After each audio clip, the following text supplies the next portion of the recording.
We are learning C language and आज का हमारा टॉपिक है सी प्रोग्रामिंग में आज का हमारा टॉपिक रहेगा रिकर्सन। फुल एक्सप्लेनेशन में हम लोग कंप्लीट बात करेंगे रिकर्सिव फंक्शन के बारे में, रिकर्सिव नेचर क्या होता है, ड्राई रन करके इसके प्रोग्राम को इम्प्लीमेंट करके दिखाऊंगा मैं। तो सबसे पहले रिकर्सन का मतलब क्या होता है आपको ये पता होना चाहिए। Recursion is a method where a function calls itself again inside body so that a larger problem can be broken down into smaller simpler problem. ठीक है, तो सिंटैक्स देखो मैंने क्या बोला अभी।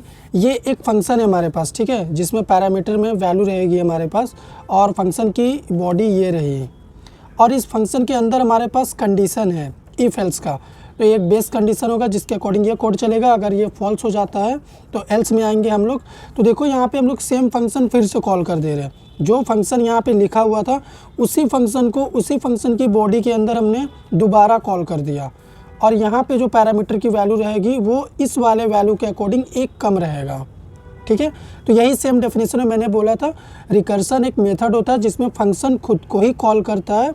इससे क्या होता है कि लार्जर प्रॉब्लम जो है वो सिंपलर स्मॉलर प्रॉब्लम में कन्वर्ट हो जाता है। लेट सपोज अगर यहाँ पे पैरामीटर की वैल्यू 3 है तो यहाँ पे 2 हो जाएगा, ऐसा होता है। ठीक है, तो ये वर्क कैसे करता है, दो सिचुएशन होता है। एक होता है बेस केस।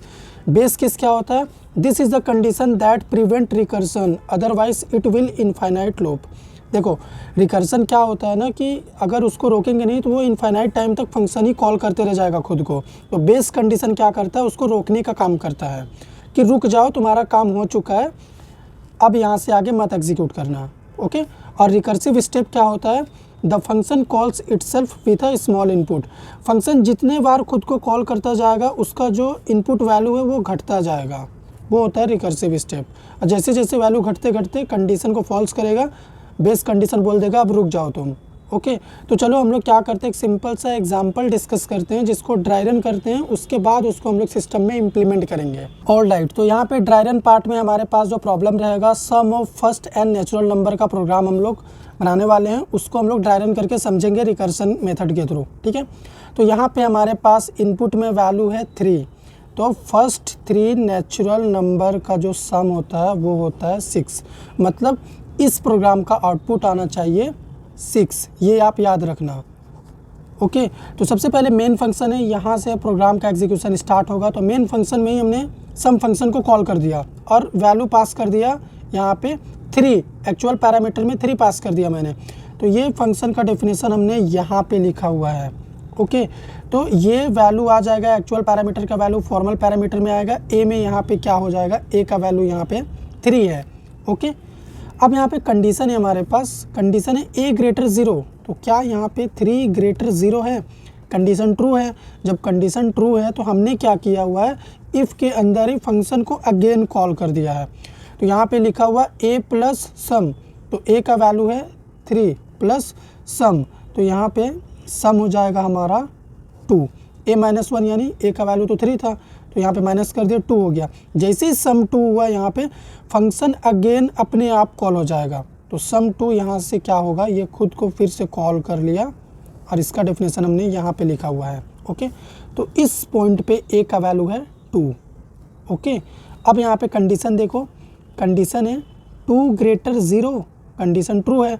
तो फिर से हमने यहाँ पे लिखा हुआ ए प्लस सम, तो ए का वैल्यू है 2 प्लस सम, यहाँ पे लिखेंगे सम होगा हमारा, उसके बाद यहाँ पे 1 रहेगा क्योंकि 2 माइनस 1 करेंगे तो 1 बचेगा। तो फंक्शन अगेन यहाँ पे कॉल हो गया, सम 1 कॉल हो रहा अभी यहाँ पे। तो यहाँ से हम लोग आएंगे यहाँ पर इस पॉइंट पर, तो यहाँ पे ए का वैल्यू है 1। ठीक है, तो यहाँ पे कंडीशन देखेंगे, क्या हमारा 1 ग्रेटर 0 है, कंडीशन अभी भी ट्रू है। तो यहाँ पे लिखा हुआ ए प्लस सम, तो ए का वैल्यू क्या है 1, तो यहाँ पे लिखेंगे 1 प्लस सम और ए माइनस 1 है यानी 1 माइनस 1 कर देंगे तो हो जाएगा 0। फंक्शन फिर से कॉल कर रहा है खुद को, तो इस बार वैल्यू 0 पास हो रही है, यहाँ से एक्चुअल वैल्यू 0 पास कर रहे पैरामीटर से।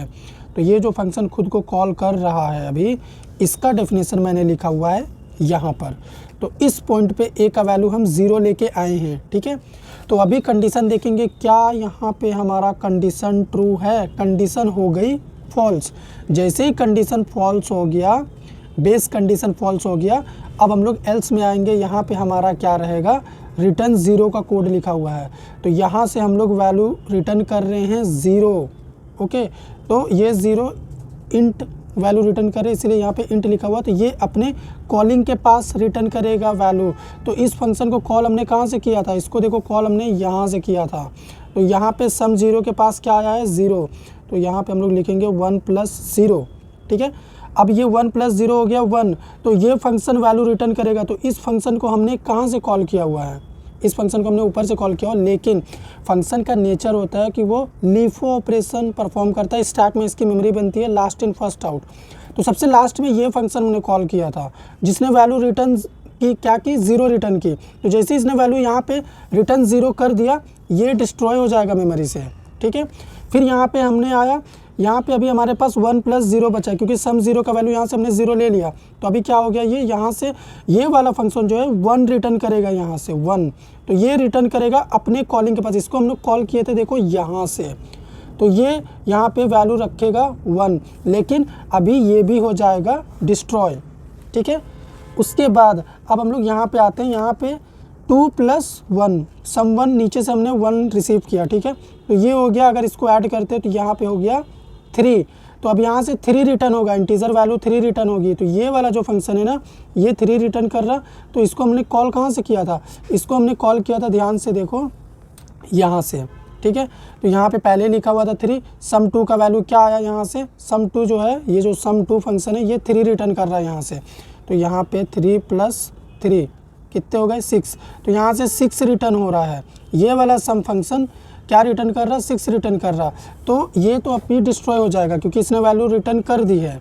अब ये फंक्शन रिटर्न कर रहा है 6, तो ये भी अपने कॉलिंग के पास वैल्यू रिटर्न करेगा। तो इसको हमने कहाँ से कॉल किया था, इसको देखो हमने यहाँ से कॉल किया था मेन फंक्शन में।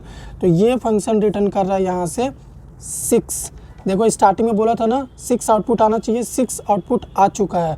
तो ये होता है sum of first n natural number. सारे वैल्यू रिटर्न होने के बाद ये भी अपना काम खत्म करेगा, तो ये भी डिस्ट्रॉय हो जाएगा। तो देखो रिकर्सन में क्या होता है कि जो फंक्शन सबसे लास्ट में कॉल हो रहा है ना, वो सबसे पहले डिस्ट्रॉय हो रहा है। सबसे पहले ये डिस्ट्रॉय हुआ, फिर ये हुआ, फिर इसने अपने काम को ख़त्म किया, डिस्ट्रॉय हो गया, फिर ये। इससे ये पता चलता है कि यहाँ पे लीफो ऑपरेशन परफॉर्म हो रहा है, लास्ट इन फर्स्ट आउट वाला केस हो रहा। तो अभी जो भी हमने इम्प्लीमेंटेशन यहाँ पे रिकर्सन के थ्रू आपको दिखाया है, चलो इसको सिस्टम में हम लोग एक बार चेक करते हैं प्रोग्राम बना करके, और आउटपुट मैच करेंगे सही आता है कि नहीं। ऑलराइट, तो सबसे पहले हम लोग क्या करेंगे, हमारा फंक्शन बनाएंगे। तो ये रहा हमारा सम फंक्शन। इसी फंक्शन का इस्तेमाल करके हम लोग अपना रिकर्जन का ऑपरेशन परफॉर्म करेंगे। तो मेन फंक्शन में आते हैं। सबसे पहले इसको यहाँ पे करेंगे कॉल। कॉल करते समय हमें यहाँ पे वैल्यू पास करना है। अगर आपको फर्स्ट 10 नेचुरल नंबर का सम चाहिए तो आप 10 पास करो।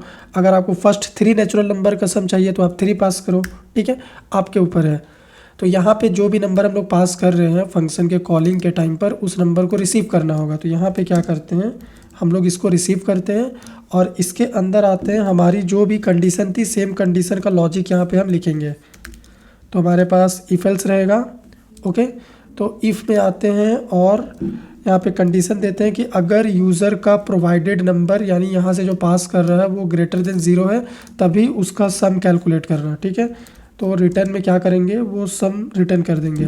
तो नंबर में ऐड कर देंगे और फिर से फंक्शन को कॉल कर देंगे। तो नंबर को 1 by 1 माइनस करेंगे, ताकि फर्स्ट 3 नेचुरल नंबर का सम चाहिए तो 3 2 1, तो ये स्टार्टिंग पॉइंट से 1 तक जाना चाहिए। ठीक है, इसलिए माइनस कर रहे हैं। और अगर मान लो यूज़र का प्रोवाइडेड नंबर ग्रेटर देन 0 नहीं है, यानी लेस देन 0 और इक्वल्स टू 0 है, तब हम लोग यहाँ पे आएंगे और रिटर्न में 0 लिख देंगे, क्योंकि 0 का कोई भी सम नहीं होता, वो 0 ही रहेगा। अब जो भी यहाँ पे वैल्यू रिटर्न कर रहे हैं हम लोग, ये फंक्शन जो भी रिटर्न कर रहा है यहाँ से या फिर यहाँ से, ये अपने कॉलिंग के पास वैल्यू रिटर्न करेगा। तो इसको हमने कॉल यहाँ पे किया हुआ, तो यहाँ पे क्या करते हैं, उस वैल्यू को रिसीव कर लेते हैं। ठीक है, और प्रिंटफ फंक्शन में आएंगे और यहाँ पे सिंपली क्या करेंगे, सम %d, और यहाँ पे क्या करेंगे, वैल्यू को प्रिंट कर देंगे। ठीक है, तो इस कोड को हम रन कर देते हैं। तो आप यहाँ पे देखो सम का वैल्यू 6 आ रहा। अगर आपको फर्स्ट 10 नेचुरल नंबर का सम चाहिए तो आप यहाँ पे 10 पास कर दो। तो अभी फर्स्ट 10 नेचुरल नंबर का सम बताएगा। यहाँ पे देखो बता रहा है ये 55। तो उम्मीद करते हैं आपको रिकर्जन का कॉन्सेप्ट बहुत ही अच्छे से समझ में आ गया होगा कि हम लोग इसे क्यों यूज़ करते हैं, ठीक है। तो अभी इसका एडवांटेजेस और डिसएडवांटेजेस होते हैं कुछ, जो कि आपको जानना बहुत ज़रूरी है, इंटरव्यू में पूछा जाता है वाई रिकर्जन। तो चलो वो बता देता हूँ। ओके अगर अभी आपसे कोई पूछ दे हम लोग रिकर्जन यूज़ क्यों करते हैं जो हमारे पास लूप होता है, तो आपको सिंपली बोलना है रिकर्जन यूज़ करने का advantage, easier to code and understand, better for tree. जब हम लोग डेटा स्ट्रक्चर में ट्री को इम्प्लीमेंट करते हैं तो वहाँ पे हम लोग रिकर्जन का इस्तेमाल करते हैं। क्यों करते हैं? क्योंकि रिकर्जन में कोड करना इजी होता है, उसको समझना इजी होता है, मेमोरी मैनेजमेंट इजीली होता है, ठीक है, एक फ्लो में होता है, लास्ट इन फर्स्ट आउट के फ्लो में होता है, तो ट्री के लिए ईजी होता है ये। डिसएडवांटेज क्या है रिकर्जन का? टेक्स अप मोर मेमोरी, बहुत ज़्यादा मेमोरी ले लेता है ये स्टैक के अंदर। क्यों?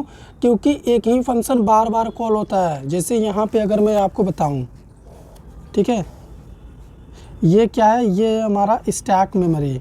तो सबसे पहले हमारे मेमोरी में एक फंक्शन रहेगा मेन फंक्शन, फिर मान लो हमारे पास एक फंक्शन क्या है, fun1 फंक्शन है, और क्या है, fun2 फंक्शन है, फिर क्या है, fun3 फंक्शन है। ओके तो सबसे पहले मेन मेमोरी आएगा स्टैक में, मेन फंक्शन आएगा स्टैक में, और यहाँ से अगर हम लोग रिकर्जन स्टार्ट कर रहे हैं तो वो कॉल करेगा किसको, fun1 को। fun1 अपना ऑपरेशन परफॉर्म करेगा, लेकिन अगर कुछ कंडीशन अभी भी रह गई है तो ये वापस क्या करेगा, खुद को कॉल कर लेगा, fun2 आ जाएगा, फिर ये वापस से कॉल कर लेगा खुद को, ठीक है। यहाँ पे मैंने नाम भले अलग कर दिया लेकिन एक ही फंक्शन है। ओके सबसे लास्ट में ये फंक्शन कॉल हुआ, मान लो यहाँ पे सारा ऑपरेशन फुलफिल हो गया हमारा। ओके तो अभी देखो मेमोरी में सब अवेलेबल है, चारों फंक्शन अवेलेबल है स्टैक के अंदर। अब क्या होगा, जैसे ही ये वैल्यू रिटर्न करेगा अपना काम करके, ये डिस्ट्रॉय होगा, फिर ये रिटर्न करेगा इसको तो ये डिस्ट्रॉय होगा, फिर ये इसको रिटर्न करेगा ये डिस्ट्रॉय होगा, और बाद में प्रोग्राम ही हमारा टर्मिनेट हो जाएगा तो मेन भी चला जाएगा। तो इसीलिए रिकर्जन मेथड जब हम लोग इस्तेमाल करते हैं तो मेमोरी बहुत ज़्यादा कंज्यूम होता है स्टैक के अंदर, जिससे प्रोग्राम का एग्जीक्यूशन स्लो हो जाता है, ठीक है। तो इससे बचने के लिए आपको क्या करना है, इस टाइप का अगर ऑपरेशन मिल जाए तो आप लूप यूज़ कर सकते हो इजीली। लूप में क्या होगा, बार बार मेमोरी सेम ही काम करने के लिए स्पेस नहीं लेगा, ठीक है, फंक्शन स्पेस नहीं लेगा, लूप में इजीली ये काम हो जाएगा। हमने दिखाया भी है आपको प्रोग्राम में कैसे होता है। ओके तो उम्मीद करते हैं आपको रिकर्जन का सारा कॉन्सेप्ट क्लियर हुआ होगा। अगर हुआ है तो वीडियो को लाइक कीजिए, शेयर कीजिए, चैनल पे नए हैं सब्सक्राइब कीजिएगा।